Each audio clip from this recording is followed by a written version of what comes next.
They beat him, mocked him, and told him he would never become anything until the day he walked into court wearing the judge's robe. Everyone in Westline City knew where Jace grew up. People called it the Low Street, a place where children learned to survive before they learned to dream. Houses were small, food was never enough, and hope was something parents whispered to themselves at night. Jace lived with his mother in one of those tiny rooms. She cleaned offices to pay school fees. She had tired eyes and a tired back, but she always touched his shoulder and said, "Work, learn, change everything." Jace believed her. But not everyone did. In school, 3 boys controlled everything. Chris, Luke, and Fred. Their parents were powerful men with big companies and bodyguards. The boys walked through school like kings, and nobody dared stand in their way. They had new shoes every term, new bags every year, and brand new confidence every morning. Jace had nothing new. Not a single thing. His bag was old. His shirt had a small tear. His shoes had the front open like a mouth begging for help. The boys saw him as a perfect target. They called him street trash, low life, and never going anywhere. Sometimes they pushed him to the wall when teachers were not looking. Other times they slapped his books out of his hands and laughed as the pages scattered. Jace never fought back. Not because he was weak, but because he was focused. He kept telling himself, "I'm not staying here forever. One day I will stand somewhere better, and they will remember." One afternoon after class, Chris blocked the hallway while Luke grabbed Jace's arm. Fred leaned close and smirked. "You think you will grow up and become someone great? Judges are children of people like us. Not you." Jace looked at them without shaking. His voice was calm. "Life is long. You do not know where we will meet again." They laughed loudly, like he had told the funniest joke on earth. But deep in Jace's heart, something powerful began to grow. Not anger. Determination. He would not fail. He would not break. He would rise. Jace knew he had to grow stronger, not just in books but inside himself. He refused to let the bullying change who he was meant to become. He continued going to school every day, even though he knew what waited for him. Every morning felt like walking toward a battlefield with no army behind him. But sometimes one soldier with purpose is stronger than 1,000 without direction. One afternoon, the school announced a debate competition. Students whispered with excitement. The winners would represent the school at the district level, and maybe even go further. Jace's heart jumped. He loved speaking, and he had taught himself to think clearly from all the books he read. But he also knew what would happen if he tried. Everyone already knew who would enter. Chris, Luke, and Fred. Their parents would be in the audience, and the teachers always praised them. They walked around the school, boasting loudly. "We will win again this year," Luke said. Everybody knows it. Jace sat at the back of the class quietly. He wanted to enter, but he also knew entering meant extra trouble. And yet, something inside him refused to sit still. He wanted a chance to show the world that talent did not belong only to the rich. At the end of the school day, the teacher asked all interested students to sign up. Many walked out. Only a few remained. Jay stood slowly. His legs felt heavy, but he walked to the front and signed his name. When Chris saw his name on the list, his mouth twisted into a cold smile. "You? In the debate?" He laughed so loudly that 2 students passing by turned to look. "You can barely afford school shoes. How will you win anything?" More laughter followed. Jay said nothing. He walked back to his desk quietly. But he had made a decision. He would prepare harder than everyone. That night, after helping his mother sweep the small room and wash plates, he sat with his books. He practiced alone, speaking in front of the cracked mirror. He practiced breathing, speaking clearly, holding his head high. When he made mistakes, he tried again. His mother woke up in the middle of the night and found him still awake. "You must rest," she said softly. Jace shook his head. "If I rest now, I may not rest later, when life becomes better." She watched him with quiet pride. Meanwhile, Chris and his friends didn't study. They believed their victory was already guaranteed. They spent the evening playing games and bragging about how they would crush Jace in front of the school. The day of the debate arrived fast. Students filled the hall, and teachers sat at the front. Chris walked in confident like a prince. Jace entered calmly, holding his notes. Some students whispered, He will embarrass himself. Others shook their heads. But Jace only focused. He knew this was his chance. He just didn't know yet that this one moment would change how some teachers secretly saw him forever. The debate hall was packed. Students, teachers, and even a few parents filled the seats, buzzing with excitement. Chris, Luke, and Fred strutted to the front, smirking and whispering among themselves. They looked like kings, confident that no one could beat them. Jace walked slowly to the stage, carrying only a few sheets of paper, his heart steady. He felt fear, yes, but he also felt something stronger, determination. The first topic was announced. Honesty is more important than wealth. Chris immediately shot his hand up. He spoke loudly, talking about how money opens doors, how rich people make better decisions, and how people like Jace would never have influence. Luke and Fred nodded in agreement, laughing quietly at the audience whenever Jace glanced at them. When it was Jace's turn, the room fell quiet. Some students whispered, "Here it comes. The street boy is going to fail." But Jace stood tall. He looked at the audience, then at the judges, and then at the three boys who mocked him every day. He did not hate them, but he remembered their words. "My life has shown me something different," he began, his voice clear and steady. "I do not have wealth. I do not have gifts that are given at birth. But I have seen that honesty, courage, and persistence can open doors no money can buy. True influence is earned, not inherited. And anyone who thinks that being born rich is the only path to success is blind to the world around them." He continued, giving examples from history, from his life, and from stories he had read. He spoke with confidence, with honesty, and with a quiet power that made people lean forward to listen. By the time he finished, the hall was silent for a heartbeat before applause erupted. Chris's face turned red. Luke looked furious. Fred's jaw was tight. None of them expected a boy from Low Street, with nothing but his mind and courage, to speak like that. Even the teachers exchanged surprised glances. That day, Jace did not just win the debate. He earned something greater, respect. And deep inside, he felt the first spark of knowing that one day, the world would have to take him seriously. After the debate, Jace's reputation began to change slowly. Students whispered his name differently now. Some called him smart, others brave. Even a few of the younger kids looked up to him, imagining that maybe, just maybe, a boy from Low Street could achieve something real. But Chris, Luke, and Fred refused to change. They plotted, schemed, and laughed behind his back, determined to remind everyone that they still owned the school. One afternoon, the principal announced a leadership election. The winner would become the student council president, with responsibilities for organizing school events, representing students, and meeting important guests. Jace felt a surge of hope.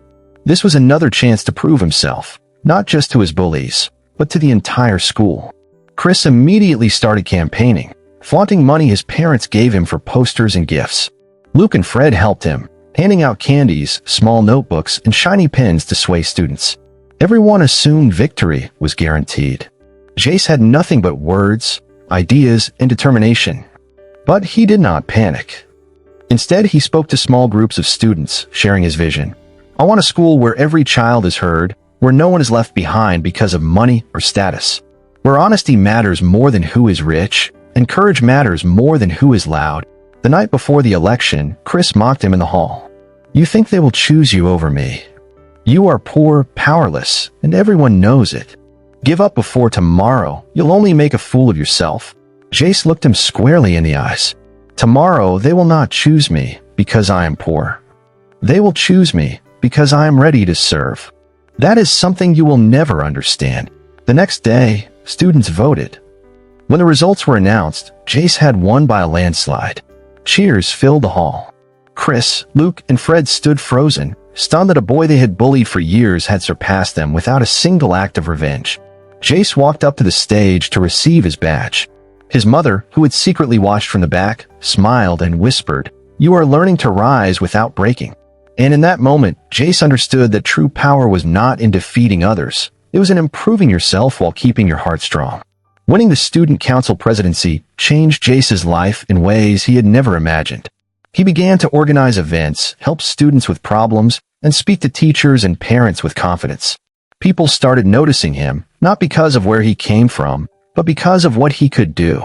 Even some of Chris, Luke, and Fred's classmates began to see him differently, whispering in corners that maybe Jace had something special. Chris, however, refused to accept it. He continued plotting behind the scenes, determined to make Jace's life miserable. One day, he spread a false rumor that Jace had cheated in the debate to win the presidency. The rumor traveled fast. Some students believed it, while others hesitated. Teachers were confused and asked Jace to explain. Jace stood calmly before them. I worked hard, studied, and practiced every day. I did not cheat. Anyone can check my notes, my preparation, and my performance. Nothing I have achieved came from dishonesty. His words carried weight. Teachers looked at him with respect. Students who believed the rumor slowly realized the truth. Chris, frustrated, seethed silently but could not prove anything. Over the next months, Jace continued to grow. He found ways to help struggling students, organize charity drives for families in Low Street, and even speak at district events about youth leadership. Slowly, his vision of justice and fairness began to take shape, not in a courtroom yet, but in his school and community. But life was never simple. One afternoon, as Jace was distributing books to younger students, Chris, Luke, and Fred cornered him outside the school gates. They were furious, their faces red, their fists clenched. You think this changes anything? Chris spat. We will make sure everyone remembers where you came from. Jace looked at them calmly.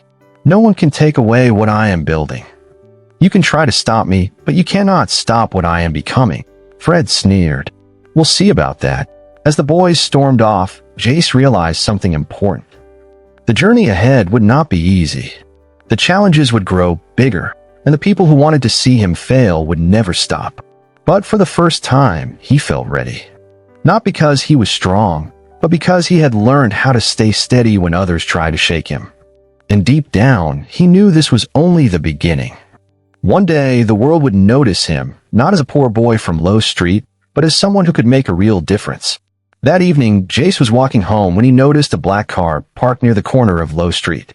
Its windows were dark, and no one seemed to be around. His heart skipped a beat. Something felt wrong. He slowed his steps, but the car's engine suddenly roared, and the door slid open. Chris, Luke, and Fred stepped out, their faces twisted with anger. But it wasn't just anger this time. There was something darker in their eyes, a kind of desperation he had never seen before. Thought you could keep winning, huh? Chris said, his voice low, dangerous. Jace's mind raced. He could fight, he could run, but he knew it wouldn't solve anything. Instead, he did something unexpected. He smiled slightly. I don't want trouble, he said calmly. We've already had our battles. But if you try to hurt me or anyone else, that choice will be yours.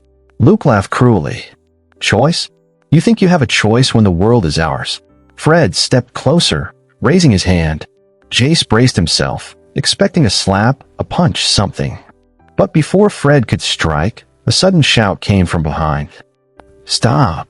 A shadow appeared, a man Jace didn't know. He was tall, wearing a crisp suit, and had a badge hanging from his pocket. What are you doing here, boys? The man demanded. His voice was firm, unyielding. Chris froze. Luke's hand lowered. Fred took a step back. The man walked closer to Jace and without a word, motioned for him to step aside. After a tense minute, the boys finally retreated, muttering threats that sounded more like empty words now. Jace's heart was still pounding, but relief washed over him. He realized something important.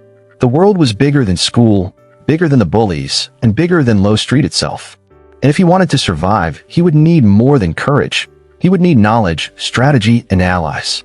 That night, as he sat studying by the dim light, Jace made a new promise.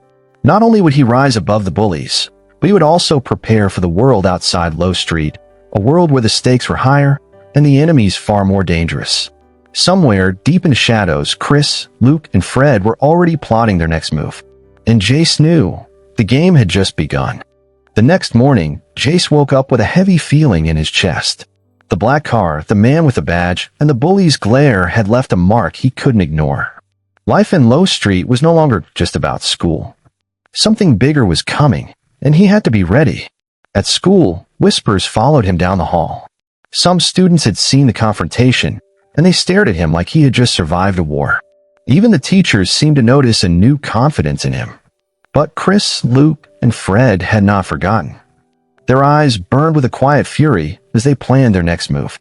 That afternoon, the principal announced a surprise event, a district-level youth leadership competition. Winners would receive scholarships, mentorship from lawyers, and a chance to attend a prestigious summer program. Jace's heart raced. This was bigger than anything he had faced before. But so was the risk. Chris immediately smirked, walking over. "Looks like you're trying to play in the big leagues now," he said. "Hope you don't embarrass yourself again." Jace looked him in the eye. "I won't embarrass myself. And if I do, at least I will have tried." The weeks that followed were intense. Jace studied day and night, memorizing laws, understanding history, practicing speeches. He even found an old lawyer, willing to mentor him after seeing his determination. Meanwhile, Chris and his friends took shortcuts, bribing teachers, copying past projects, and spreading rumors about Jace. When the competition day arrived, the hall was packed with students from all over the district. Jace stepped in, nervous but composed. The first round tested logic and reasoning. He faced questions that could confuse even adults, yet he answered with clarity, confidence, and honesty. The bullies struggled, tripping over their words and giving answers that sounded rehearsed and fake. By the second round, Jace had become the center of attention. Judges nodded in approval, and the audience leaned forward, captivated by the boy from Low Street who refused to bow to fear or ridicule. Chris shot him a glare that could have burned a hole through steel. Luke muttered under his breath. Fred shook his head, realizing that for once, Jace was untouchable, not because he was lucky, but because he had earned it. By the end of the day, Jace was announced as the winner. The crowd erupted, clapping and cheering. Chris, Luke, and Fred stood frozen, humiliated in front of everyone, their arrogance shattered. Jace looked at them calmly. He didn't laugh, he didn't mock. He only smiled slightly, knowing that this was the first of many victories, but not the last. And somewhere in the back of the hall, a man in a suit watched him closely, as if already planning the next step in Jace's journey. Jace walked home that evening, his scholarship certificate clutched tightly in his hands. The streets of Low Street seemed different now, not smaller, not harder, but somehow full of possibility. For years, he had carried the weight of being overlooked, laughed at, and bullied. Today, he carried proof that effort, courage, and determination could break the limits others imposed on him. But the shadows of the past still lingered. Chris, Luke, and Fred had been quiet for a while, but Jace knew their pride and anger had not disappeared. They were still watching, waiting for him to falter. He could feel it. And he knew that while he had won today, the real challenges were ahead: college, adulthood, and the world beyond Low Street. At home, his mother hugged him tightly. "I knew this day would come," she whispered, tears glistening in her eyes. "You are stronger than they ever were." Jace smiled faintly. "It's not just strength, Mom. It's knowing what to do with it. And it's knowing that no one can take what you've earned if you don't let them." The weeks that followed were filled with preparation. Jace applied to universities far beyond Low Street, determined to study law, the field that would allow him to bring justice to the powerless, the poor, and the forgotten. He worked tirelessly on his essays, his letters of recommendation, and every test. At night, he studied cases, memorized laws, and practiced arguments, even before he officially entered college. Chris, Luke, and Fred, meanwhile, seemed to spiral in their own worlds. They laughed and plotted, but none of their schemes touched Jace. He had learned to rise above them, focusing on the long game. The day the acceptance letter arrived, Jace could hardly breathe. He had been offered a place to study law at a top university. It was everything he had dreamed of and more. Standing outside his tiny home, he looked up at the sky and whispered, "This is just the beginning. One day you will face me, and the world will see the truth." Deep down, he knew the promise he had made years ago, to rise above, to become someone his bullies could never imagine, was starting to take shape. And it was only a matter of time before their paths would cross again. Jace's first day at the university felt like stepping into a completely different world. The buildings were massive, the classrooms filled with students who had never heard of Low Street, and the library held rows upon rows of books he had only dreamed of touching. He felt a mix of awe and determination. This was his chance to prove to himself, and quietly to the world, that he belonged. He quickly realized that the challenges here were different from anything he had faced before. Some students came from wealthy families, wearing designer clothes and speaking with a confidence that bordered on arrogance. They whispered when he walked past, guessing where he came from, judging him for his old shoes, his quiet demeanor, and his simple bag. But Jace had learned early in life that judgment could never stop a determined heart. In his first law lecture, the professor began speaking about justice, corruption, and the importance of integrity. Jace leaned forward, absorbing every word. He felt something stir inside him. This was not just a field of study. It was a calling. His mind raced with ideas, questions, and strategies. By the end of the lecture, he had already made plans to dive into case studies and participate in debates, determined to excel. Not everyone welcomed him, however. Chris, Luke, and Fred's lessons had stayed with him. Prideful people often underestimated the quiet ones. One of the wealthiest students, a boy named Derek, smirked at Jace during lunch. "You must be the street boy everyone whispers about," he said. "Good luck keeping up with the rest of us." Jace smiled politely, hiding the fire that burned in him. "Luck has nothing to do with it. I have work." Weeks turned into months. Jace studied harder than anyone. He joined debate clubs, wrote articles for the Law Society, and volunteered in legal aid clinics. Professors began noticing his intelligence, his analytical mind, and his ability to argue cases with precision and fairness. By the end of his first year, Jace had earned respect, not because of who he was, but because of what he could do. Yet, in the back of his mind, he remembered Chris, Luke, and Fred, imagining the day their paths would cross again. He did not hate them, but he knew the world had a way of balancing itself. And when that day came, Jace would be ready. Jace pushed through the rest of his university years with a strength that surprised even him. Every semester became another battlefield. Assignments were tougher, debates became more intense, and exams felt like mountains he had to climb with bare hands. Yet he rose every single time. By his second year, he was known as the boy who never gave up. By his third year, he was the student professors trusted to lead study groups. By his final year, he was the one everyone wanted on their moot court team. Jace had turned his pain into power, and the entire faculty could see it. One evening, after a long moot court competition where Jace had argued like a seasoned attorney, his professor, Mr. Grant, pulled him aside. "You are not just good," Mr. Grant said. "You are rare. You have something inside you that can shake systems. Apply for law school. You belong there." Hearing those words almost brought tears to Jace's eyes. No one had ever told him he belonged anywhere. He applied to law school with trembling hands. The waiting period felt endless, but when the email finally came, he stared at the word "congratulations" for a full minute before he could breathe again. He had made it. The boy from Low Street had been accepted into one of the most prestigious law schools in the country. Law school was a different world entirely. Here, the students were sharper, the pressure heavier, and the expectations sky high. Some students dropped out before the first semester ended. But Jay stayed. He studied late into the night, memorizing cases, practicing arguments in a mirror, and pushing himself past limits he didn't know existed. There were days he felt like breaking. Days he wondered if he was strong enough. Days he remembered Chris, Luke, and Fred laughing at him, calling him a failure. On those days, he pushed even harder. And slowly, he became unstoppable. He won Best Oral Advocate in his class. He led his team to victory in a national moot court competition. He earned the respect of judges, mentors, and fellow students. When bar finals approached, he did not panic. He simply prepared like someone who had been preparing his whole life. When results came out, Jay sat on his bed, his heart pounding. He scrolled through the list.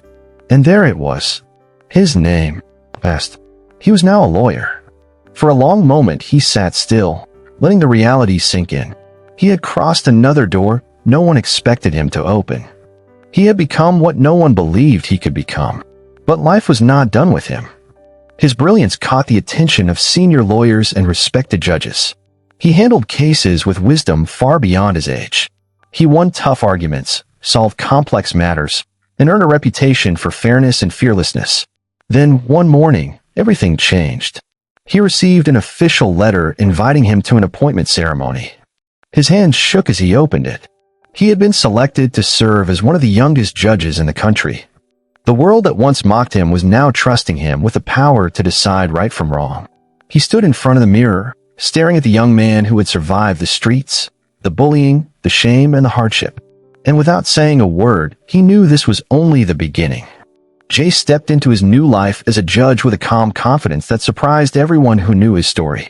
The day he officially put on the long black robe, he felt something shift inside him. He was no longer the boy who once hid behind cracked walls to escape bullies. He was now the man people stood up for when he walked into a courtroom. His first week as a judge was filled with nerves he refused to show. Every case mattered. Every decision carried weight. Every sentence shaped someone's future. But Jay stayed steady. He listened to every side with sharp attention. He asked questions that cut straight to the heart of each matter. He delivered judgments that left lawyers whispering to each other in surprise. Who is this young judge? He thinks like someone with 20 years experience. He's going to rise fast. And he did. In just a few months, Jace became known for three things: his fairness, his intelligence, his strength. But what truly shocked people was his calm nature. Even in heated cases where tempers rose and emotions overflowed, Jay stayed calm, steady, and focused. One day, an elderly woman approached him after a hearing. "You are not just a judge," she said. "You are a blessing. You see deeper than others. You judge with heart." Jay smiled politely, but inside, those words dug deep. He remembered the days when no one saw anything good in him. Now strangers could see what he himself once doubted. As weeks passed, bigger cases landed on his desk. Complex cases. Dangerous cases. Cases that older judges avoided because of the trouble they brought. But Jace faced them all with courage. Still, something strange kept happening. Every time he finished a hearing, every time he delivered a judgment, every time he walked into his chambers, a quiet thought would return. When will the past catch up? He didn't know why he felt it, but the feeling followed him like a shadow. Then, one morning, everything shifted. Jace arrived at the courthouse, and the whispers started the moment he stepped out of his car. Court officers glanced at him nervously. Clerks avoided eye contact. Even the police officers standing guard seemed uneasy. Something was different. When he reached his chambers, his secretary, Mr. Blake, hurried toward him, holding a file with trembling hands. "Sir, today's defendants. I need to tell you something." Jace raised an eyebrow. "Is there a problem?" Mr. Blake swallowed hard and handed him the file. "You should look inside, sir. This case is personal." Jace slowly opened the file, then froze.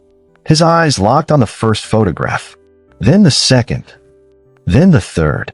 Chris, Luke, Fred, the boys who once beat him, the boys who mocked him, the boys who told him he would never become anything. Now grown men, now in handcuffs, now awaiting judgment. A long, cold silence filled the room. Jace closed the file slowly. "They are here, in my courtroom?" he asked quietly.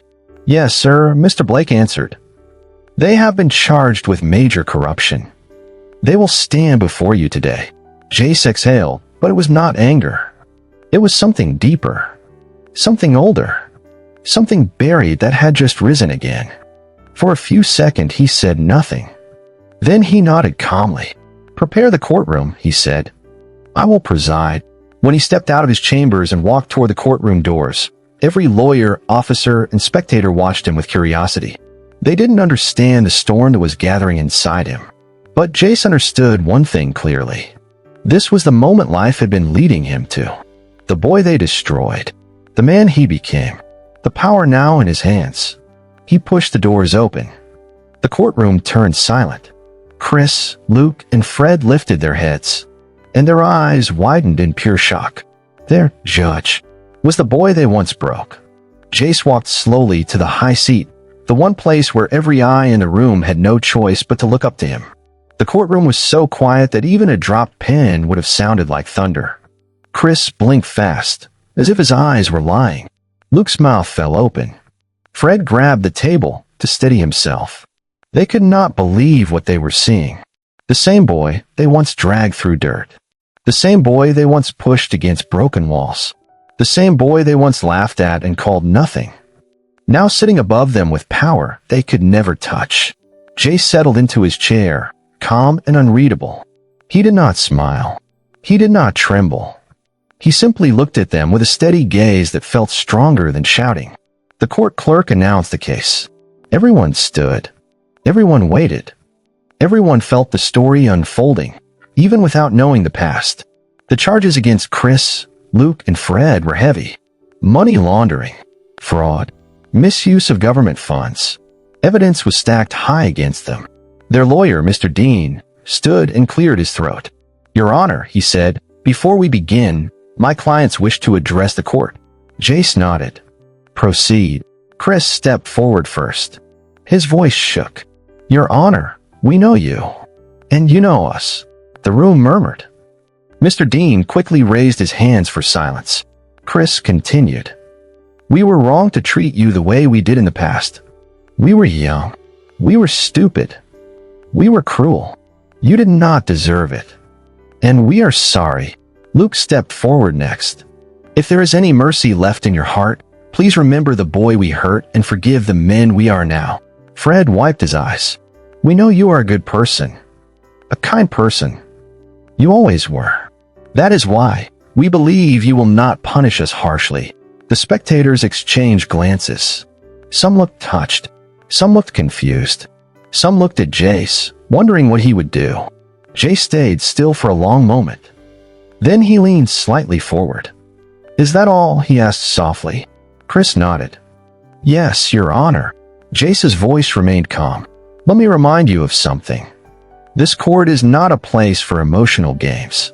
It is a place for truth." He paused, and the silence grew heavy. "In this courtroom," he continued, "your past with me does not matter. What matters is the crime you committed and the harm you caused to the people who trusted you." Chris swallowed hard. Luke wiped sweat from his forehead. Fred looked down. But Jace did not stop. "You think my kindness means weakness. You think because I did not take revenge in childhood, I will look away now." His eyes sharpened. The entire courtroom held its breath. Kindness does not mean blindness. Forgiveness does not cancel justice. And today, the people you cheated deserve justice. A chill swept through the room. Even the officers shifted.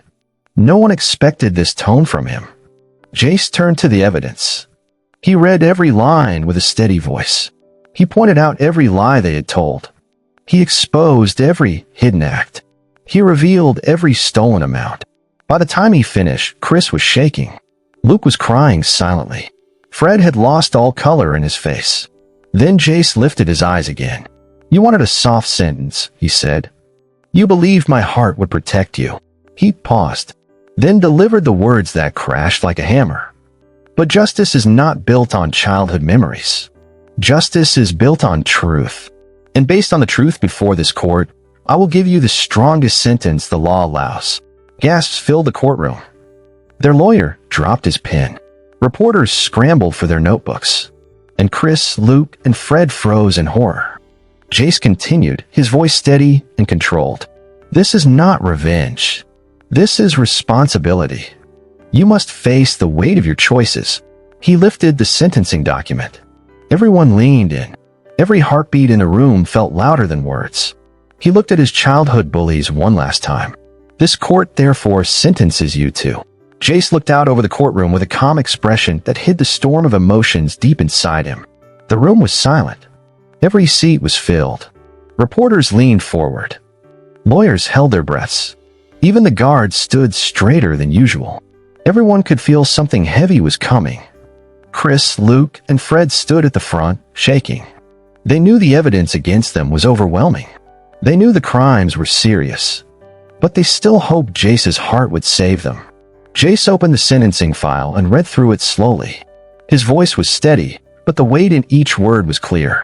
"You have been found guilty of corruption, embezzlement, and the deliberate destruction of public funds meant for hospitals, schools, and community needs. Your actions caused deaths. Your theft stole medicine from sick people. Your greed kept children out of school. And your decisions cost lives." Luke burst into tears immediately. Fred covered his face. Chris stared at the ground, unable to look up. Jace continued, his tone calm but firm. "The law in this state is clear. When corruption directly results in the loss of innocent lives, the punishment is not light. It is not soft. It is not optional. He paused. The air in the courtroom tightened. Everyone leaned forward. Chris whispered, "Please. Jace, please." But Jace did not respond. The court must defend the innocent. The court must protect the people. And the court must send a message that no one is above the law. He closed the file. "This court hereby sentences you to death by hanging." The courtroom erupted.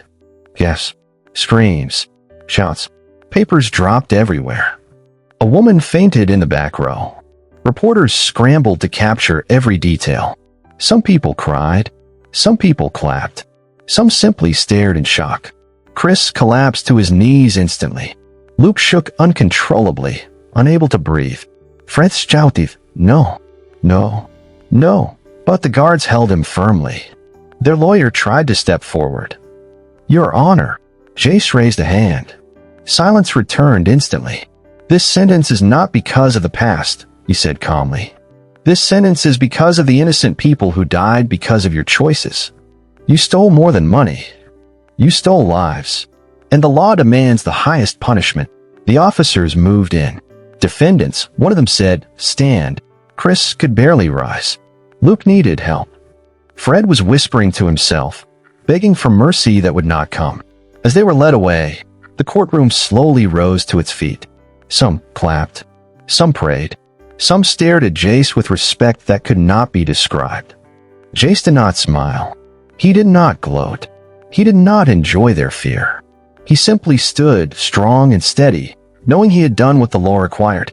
The boy they once mocked, the boy they once beat, had become a judge powerful enough to deliver a sentence that shook the entire city. When the courtroom emptied and the sound of footsteps faded away, Jace remained seated for a quiet moment, not because he doubted his judgment, but because he understood the weight of the robe on his shoulders. Justice was heavy, fairness was firm, and truth was stronger than emotion. He stood slowly and walked out of the courtroom. Court officers bowed. Lawyers greeted him with deep respect. Strangers whispered as he passed, speaking about the young judge who had restored dignity to the law. But Jace did not walk with pride. He walked with peace. Outside the courthouse, the air was calm and still. People were gathered in groups, talking about the trial. When they saw Jace, they stepped aside, forming a path for him. An elderly man approached him, holding a small hat to his chest. "Judge," the man said softly, "you saved our community today. Those funds were meant for our school. Our children suffered. Our families suffered. Thank you for standing for truth." Jace gave a gentle nod. "Justice belongs to everyone," he said. "I only did my duty." The man placed his hat back on his head. "Yes," he replied, "but you did it with courage." Jace walked away slowly, feeling a quiet strength in every step. He thought back to the little boy on Low Street, the one who once stood alone against 3 bullies. The one who had nothing. The one who almost believed he would never rise. Now he had become something bigger than pain, bigger than fear, bigger than his past. He had become justice itself. Later that evening, he sat alone in his small office, the same place where he began his journey as a young lawyer. He looked at the law books on a shelf, some old and worn, some new and shining. He touched them gently and smiled. His journey was not about revenge. It was not about proving anyone wrong. It was about proving something to himself. He picked up his pen and wrote a single sentence on a blank page. "Greatness is born when pain teaches you strength, not hatred." He closed the book. The story was complete. And so was he. Life will test you. People may hurt you. Doors may close against you. But your future does not depend on who tried to break you. It depends on who you choose to become. Jace chose growth over bitterness. He chose discipline over anger. He chose justice over revenge. And because of that, the boy who once stood alone stood tall in the end. If you find this story captivating, don't forget to share, like, and subscribe.